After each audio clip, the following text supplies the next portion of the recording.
je m'appelle Cheikhna Cheikh Sadbou Keïta. Je suis le coordinateur sénégal du mouvement Xeexal le Sénégal. C'est à ce titre que je suis là. Alors, est-ce qu'aujourd'hui on peut savoir l'objectif?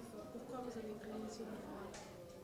Ben, comme je l'ai dit tantôt, nous sommes dans un pays très perturbé. Ça fait des années, je dis encore, que certains comme moi tirent sur la sonnette d'alarme. Si on ne prête pas attention à ce qui est en train de se passer, le pays va chavirer, le pays va se retrouver dans une poubelle. Pourquoi? Parce que, qu'on le veuille ou non, il y a des forces qui sont tapées dans l'ombre et qui ne souhaitent qu'une chose, nous voir détruits pour qu'ils puissent en profiter.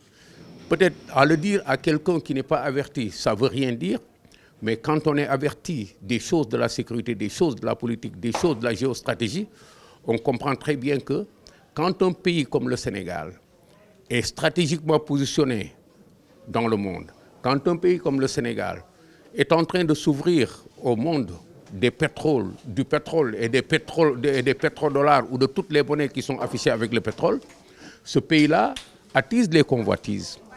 Les gens du monde entier foncent ici. Les bandits du monde entier foncent ici pour essayer de prendre leur part de la chose. Ce n'est même pas un banditisme d'individus, c'est même un banditisme d'État, un bandit de corporation, de multinationales, un bandit de puissance financière, un banditisme de puissance financière. C'est un peu cela qui nous a attirés à nous dire ça ne va pas. Quand maintenant tout cela s'est développé au point qu'aujourd'hui on se retrouve dans une situation qui est telle que tout est instable dans ce pays-là. Les autorités ne peuvent plus diriger ce pays tranquillement. Les marabouts sont insultés à gauche et à droite. Les gens sont menacés. Les familles sont en insécurité. Moi, quelqu'un d'autre, je suis en conflit avec mes enfants. D'autres sont en conflit avec leurs enfants dans leur maison. Quand ce désordre-là va jusqu'à menacer la stabilité du pays, on s'arrête. C'est la raison pour laquelle nous nous sommes dit, sans parti pris, sans le souci de défendre qui que ce soit, nous allons nous ériger en instance de riposte pour pouvoir dire basta, ça s'arrête ici. C'est la raison de la création de ce mouvement. Force. Mais, voyez, j'ai été le premier à dire que derrière ce documentaire de la BBC, il y a de la subversion. C'est quoi la subversion? C'est des puissances, des multinationales du pétrole, des multinationales du business minier, comme vous en rencontrez un peu partout en Afrique, notamment en République démocratique du Congo, et un peu partout en Afrique, en Guinée-Conakry ici, un peu partout en Afrique, qui s'agitent, ou bien les gouvernants sont avec eux, marchent avec eux et ça marche, ou bien les gouvernants ne sont pas avec eux, sont avec d'autres, ils veulent que tout se perturbe, ils veulent que tout soit chamboulé. C'est ça, en résumé, les forces tapées dans l'ombre. Nous avons d'autres aspects, nous avons le terrorisme ambiant qui est là, mais derrière le terrorisme, il y a des forces tapées dans l'ombre. Il y a des organisations, comment dire encore, comme l'État islamique, comme Al-Qaïda, comme tous les autres, qui sont derrière le terrorisme. Nous avons cet islamisme galopant là et consort, qui nous entoure ici là et consort, avec cette volonté de changer notre islam national, qui est cet islam confrérique sénégalais, avec des forces ici visibles que nous rencontrons tous les jours, qui sont là, qui s'expriment à travers le comportement de gens qui se font appeler imams, d'autres qui sont appelés professeurs, d'autres qui sont appelés savants, mais qui nous agressent tous les jours. Chacun a le droit d'être musulman, par exemple, dans ce pays-là, à sa manière. Mais nul n'a le droit de nous dire, changez votre islam parce que les autres ont raison. Vous n'avez pas raison. Voyez, un peu dans tout cela, qui réfléchit, trouve où sont ses forces tapis dans l'ombre. Il n'est pas besoin de dire c'est Mamadou, c'est Abdoulaye ou c'est Demba.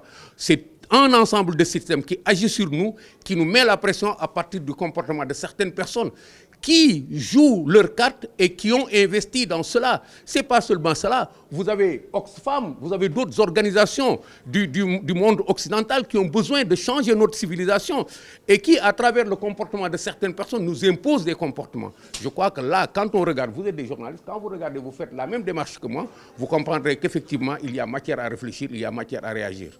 Mais nous étions déjà sur le champ de bataille. Nous n'inventons pas des comportements, nous sommes plusieurs personnes qui faisaient de manière séparée la même chose. Vous me connaissez, moi, avec mon engagement. Vous me connaissez avec mon discours. Mais vous connaissez aussi Mokhtar le Kagoulard avec son engagement, avec son discours. Vous n'avez pas pu retenir tout à l'heure Laïla. comment dire, Ndeye Sow, avec son discours. Tout cela, c'est des bribes du combat que nous sommes en train de regrouper. Nous allons nous organiser maintenant pour nous asseoir dans le pays. Ce n'est pas faire une conférence de presse, on se disperse, non. Nous allons nous asseoir dans le pays, nous asseoir dans le monde, multiplier nos membres autant que nous le pouvons, faire un maillage correct ici, autant que nous le pourrons, occuper tout le Sénégal, département par département, commune par commune, tous les endroits du Sénégal où on peut se retrouver pour être à côté des populations et avec des programmes qui se suivront, suivant des situations, mais suivant des thèmes que nous aurons choisis. Parce que Khaykhal Sénégal, changer le Sénégal, ce n'est pas seulement dit ou a dit on va l'attaquer. Mais nous pensons qu'il y a des thèmes que nous allons aborder et sur lesquels nous allons travailler pour que les Sénégalais comprennent pourquoi est-ce que ce Sénégal-là est pauvre depuis 1960. Comment ça se passe? Pourquoi est-ce que ceux qui nous gouvernent n'arrivent pas à régler les problèmes de la jeunesse quant à l'emploi? Nous allons plancher sur ces questions-là de manière sérieuse, de manière très appliquée.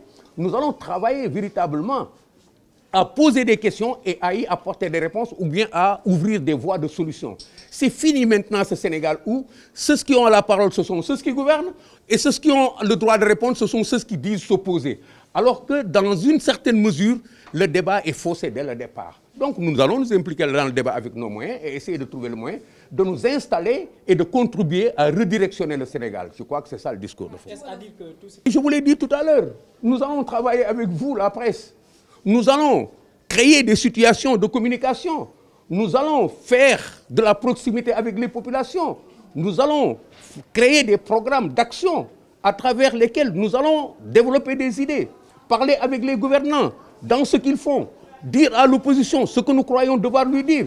Je ne peux pas tout de suite vous dire nous allons faire ça, nous allons faire ça, mais comme je vous l'ai dit, c'est un programme qui est annoncé et sur lequel nous allons travailler de manière très appliquée. De manière très appliquée, nous allons travailler, apporter notre contribution. Nous sommes déjà prêts à le faire, nous savons dans quelle direction nous allons. Faites-nous confiance.